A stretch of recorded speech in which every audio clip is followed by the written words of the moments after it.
Hello, my History 157 students. This is your Professor Donald Earl Collins. We are now in week is it 4 of this course already, so we're nearing the halfway point of the summer session already. Thank you. Thank God. From my perspective, because this is the only course I teach. Not only that, it's, where there's a lot going on that has nothing to do with teaching in my life, and a lot of which that has to do with teaching too. So stay tuned. Anyway, I want to go over very, very quickly what we did for week 3, what we're doing for week 4. Your primary source analysis assignment, which is due at the end of week 4 this coming Tuesday, June the 14th, and so on. So anyway, first and foremost, week 3. There was a drop in level of intensity, of thoughtfulness, of sort of for committing to relevance and answers in posts and in responses this week. Some of you actually posted stuff that was for other classes. At least 2 of you did that this week.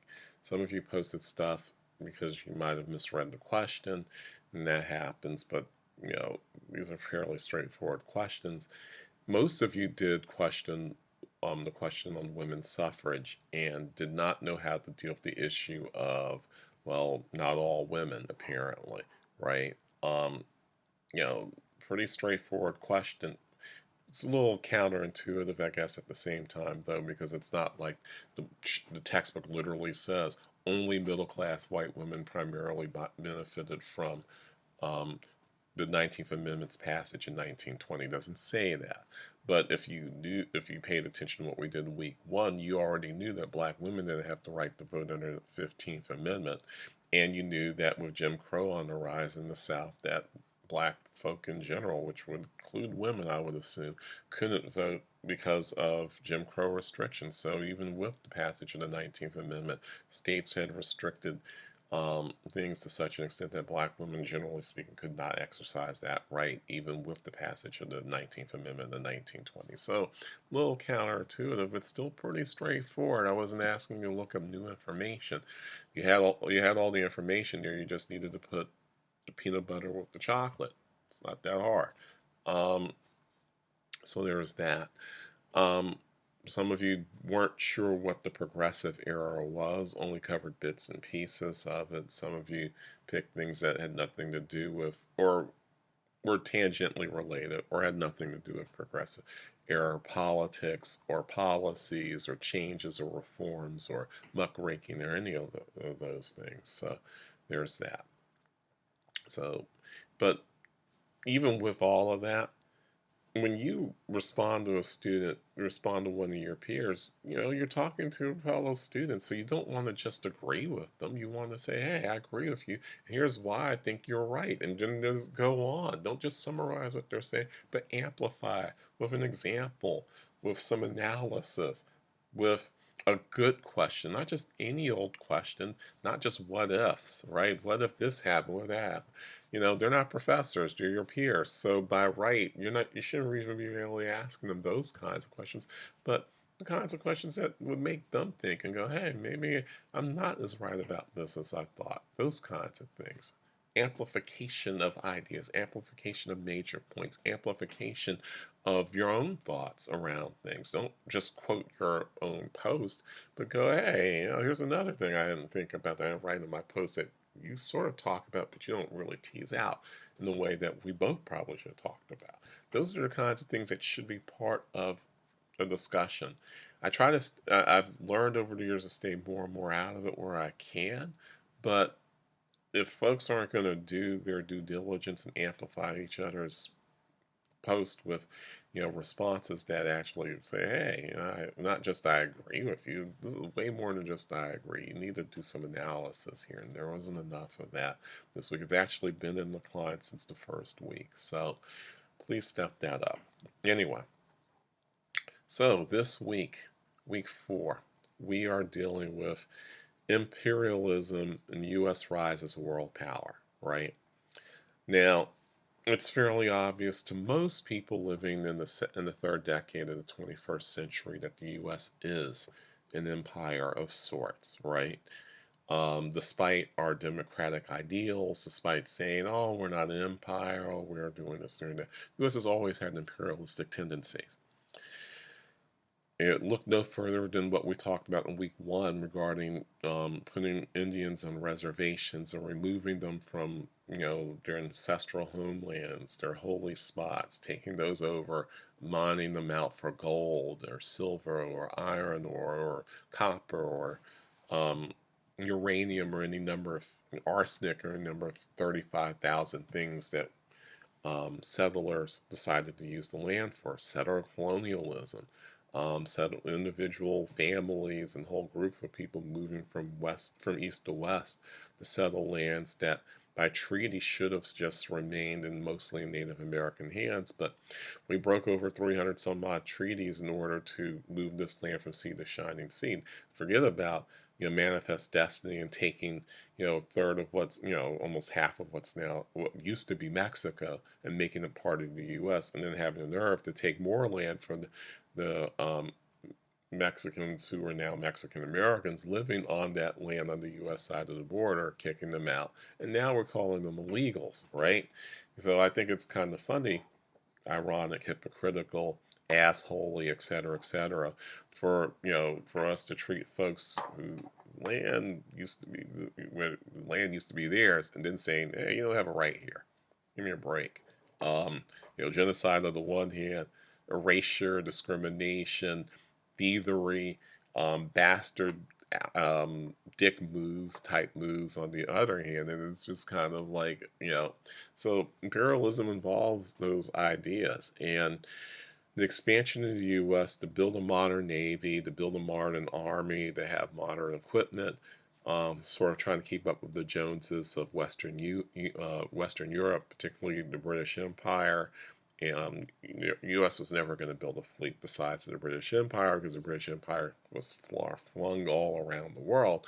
But the U.S. had its own business interest. It had interest of expanding those businesses, its interest worldwide.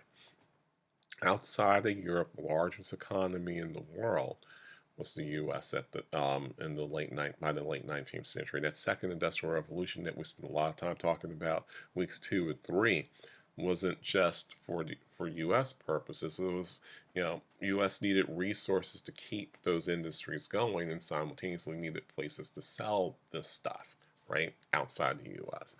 In the first place, of course, is our backyard, so to speak, front and backyard, which includes Canada and includes Latin America and Brazil, right? And so, we went to those places to sell finished goods and to basically get raw materials at the cheapest possible cost while maximizing profit with manufactured and finished products on the other hand, kind of the way Europe did Asia and Africa. In the second half of the 19th century, we were doing in Latin America and in the Pacific too, right? We don't, the Dole family, the people who, have those cans of pineapples that you see in stores all the time, established plantations, not Southern style slavery plantations, but plantations nevertheless, large farms in Hawaii and Oahu and other parts of the Hawaiian Islands, and employing folks who are, employing Hawaiians, employing Japanese, some Chinese, by the 1890s, maybe even some Filipinos, um, in Hawaii to grow their stuff, to be with permission from the Kingdom Hawaii, right? Because it was a kingdom then, it was its own country, own independent country. And over the course of the last decade or so of the 19th century, the U.S., between its modern navy and expanding economic interest, gets involved in a hot war, basically a 6-month hot war with the Spanish Empire. And Spain's empire has been in decline for the better part of 200 years, so they're not equipped to really deal with the modern navy the U.S. has, to deal with its modern army, to deal with its imperialist interest. And so after a few battles, you know,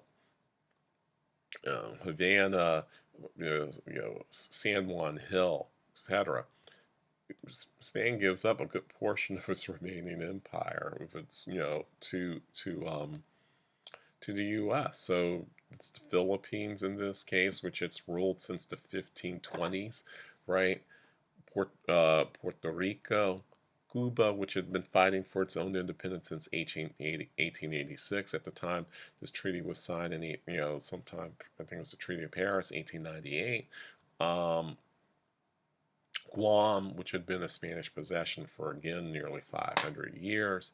Um, Other, parts of what's now what we now call American Samoa, all of that went to the U.S. as a result of the Spanish-American War in 1898. And so the U.S. had its own mini empire um, by the end of the 1890s. And then on top of that, the U.S. sends troops in essentially to take over Hawaii in 1898 at the behest of the Dole Company. They were already using the U.S. military to protect its interests.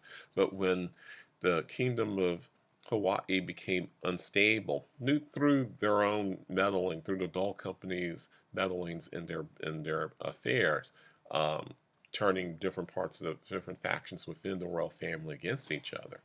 One person finally rose up and said, "Hey, we're kicking the Dole family out. We're nationalizing these plantations. Get out." Right? And Dole said, "No, we're not leaving." Requested help from the U.S. government. U.S. government came in, its military, and said, "Oh, this is also a very good strategic place for doing things like, having a naval base, Pearl Harbor and all that other stuff." And so, yes, they took over. They took over, basically deposed the Queen Wilhelmina of Hawaii, and then the U.S. government annexed it outright, took it over and made it a territory, right? So effectively ending 1,200 years of Hawaiian self-governance rule of its own country, of its own territory. In the Philippines, the Filipinos fought back because they wanted independence, and U.S. wouldn't let them have it. And over the course of 4 years between 1898 and 1902, some 200,000 Filipinos are killed, captured, injured as a result of the Filipino-American, what they call war. It's a war, right? A war of independence, a rebellion that the U.S. brutally puts down. So after it puts it down, it rules the Philippines for another 44 years, plus or minus the 3.5 years that the Japanese have control over the Philippines, right? So there's that. Puerto Rico thought it was going to get independence too. Nope, you're not getting independence either. Eventually makes it a territory, a formal U.S. territory in 1917, grants Puerto Rican citizenship. And Cuba does get its independence in 1902 because they are the ones who were actually actively fighting for independence at that point. But with lots of strings attached via what's known as the Platt Amendment, so where we could get raw products on the cheap, especially sugar from Cuba. And so all of that is part of the U.S. making Latin America it's essentially either colonies to it, territories annexed from it, or places to do trade where we maximize our company's profitability and therefore the government's profitability by minimizing what we pay for in terms of raw goods. The term banana republics comes out during this period as sort of a tongue-in-cheek criticism of U.S. foreign policy towards Latin America and the Caribbean, towards brown-skinned people throughout Latin America, Caribbean, and Oceania, the Pacific, Philippines and Guam, and parts of Samoa included. So there's that. So there's an argument to be made that the U.S. was actually a world power because of its shenanigans in the 1880s, 1890s, and early 1900s. You can throw in the Panama Canal, the digging of the Panama Canal, and for lack of a better way of putting it, not quite annexation of Panama, but but basically breaking off of part of Colombia, because Panama used to be part of the state, the nation state known as Colombia. Think Medellin cartels if you want, but it's a nation state, and we helped Panama break free from it so we could build a canal on the cheap there. So even before the U.S. even gets involved in World War I, there's a lot going on that's very imperialistic in nature and colonialistic in nature. When the U.S. does get involved in World War I, as you know, as most of you who are military buffs know, the U.S. did not initially get involved in the war, did not throw in its lot with um, the Allied powers of Britain and France and Russia, the Russian Empire before the Bolshevik Revolution, and the creation of the Soviet Union in 1917.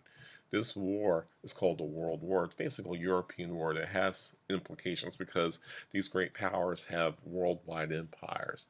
The French do, the British do, the Germans do. So, I mean, you can throw in a few Japanese battles with, in there, to be honest. But be honest, if you 95% of this war is in Europe and in the Atlantic. It really doesn't involve much of the world at all. It's still a great war because so many people died. 10 million soldiers died, another 7 or 8 million civilians. 20 million soldiers come back maimed, either psychologically or physically or both, some permanently scarred as a result of this war.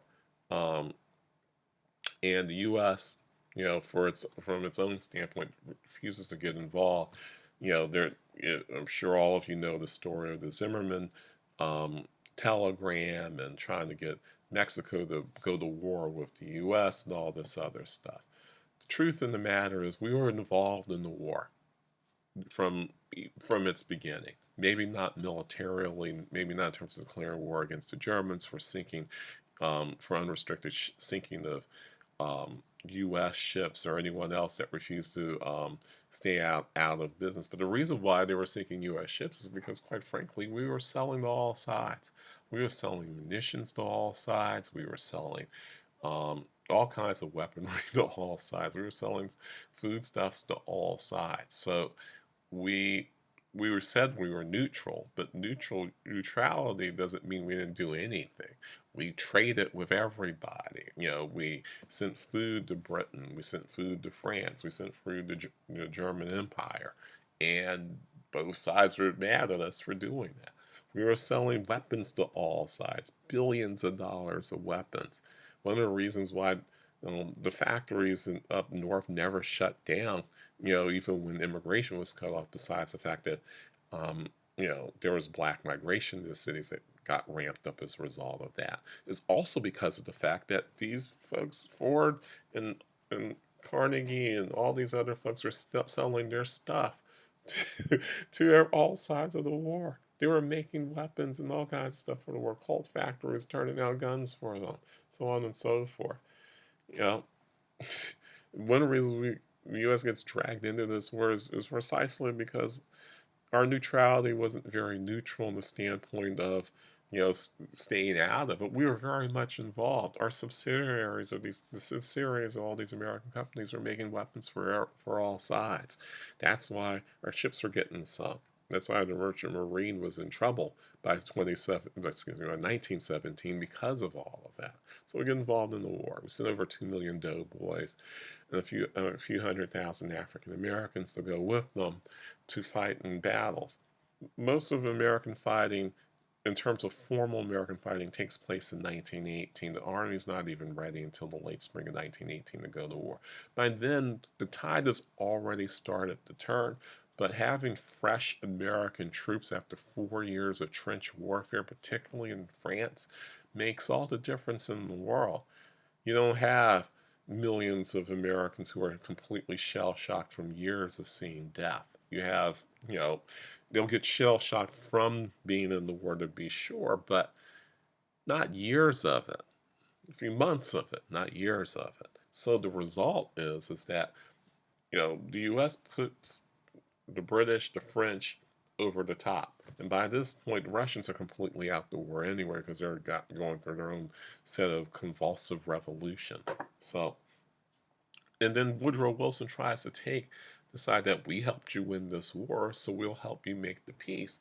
When the British Empire and the French are looking at them, Lloyd George and Pétain and all these other folks are looking at the U.S. and Woodrow Wilson going, yeah, you helped. It was nice, but we're the real powers. You're not to mention the fact you didn't make the sacrifices we made. You didn't make any of the sacrifices we made. So the result is, yes, the U.S. is a world power, to be sure. Definitely a world power. But it's not a superpower by any stretch. Not the way the British see themselves because they're still an empire, not the way the French see themselves, because even though their empire has shrunk and they are barely able to take care of it, it's still an empire. The Germans definitely don't see the U.S. the same way. They want the U.S. as help, of course, because they're at the mercy of the French and the British who want revenge for the war, even though the Germans actually didn't start the war. They all started the war. The U.S. helped keep the war going. But, and, and then there's this little thing known as the Spanish Flute that's happening while all this is going on that many historians have strong evidence that Woodrow Wilson caught the Spanish flu, and basically because he caught it, he didn't have literally the energy and the health necessary to sustain a push against revenge against the Germans via the Treaty of Versailles in 1919. So all of that limits the ability of the U.S. to use its world power status to really engender a new world order, right? So you still have a European order to the world after the end of World War One.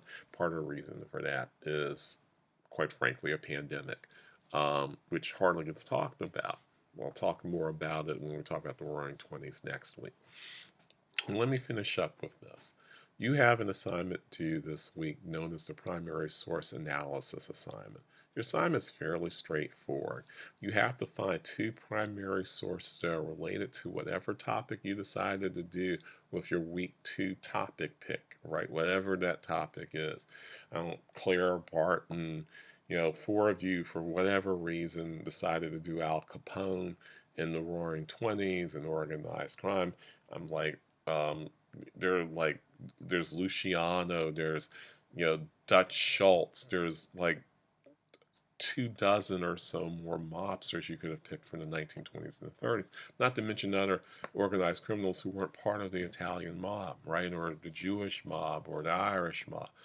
People like, let me think, John Dillinger and Bonnie and Clyde. You could have picked those people too, but hey, whatever. But anyway, whatever you picked, two primary sources. Now you have some general categories of places, pots that you can put stuff in, but primary sources could be anything that identifies with that person or that topic that's happening in real time, even though it might be 100 or 150 years later, right? When you at the time you're looking at, could be a biography written by that person. It could be an interview someone else did of that person, right? Someone sat down and said, hey, Al Capone, why'd you do what you did? And he speaks in broken Italian to you and tells you to get out of his face, that kind of thing, right?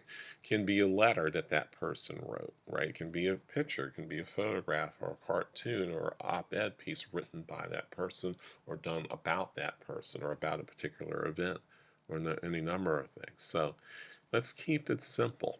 I could talk about archival, looking up archival data and all that other stuff, but you don't need to do that, right? There's all kinds of ways to get at primary sources. The main thing is to find a primary source. Not a book written by some historian about Al Capone. Not an article written by yours truly, myself, about a particular topic, because that's secondary source. Not an encyclopedic reference, because that's a tertiary source. That's third level. That's like someone talking to someone about someone else, who talks to that person and talks to that person kind of stuff. That's not primary sources. So it's that straightforward. There's not a lot to this than that, and it's the last of these let's try to do research as a person who's taking a survey level course, which is not set up at all for you to do research type thing that you have to do in this course this semester. After this is your final exam. So anyway, let me know if you have questions, just like it says under assignments for this particular assignment. Send me an email. I'll try the best to answer questions. Ask your professor is good for certain things, but if you got a large question about your topic, it's probably better to send me an email about it. I just go ask your professor, because what you need for your topic might not be the same what other people need. So keep that in mind. Okay, that's it for this week.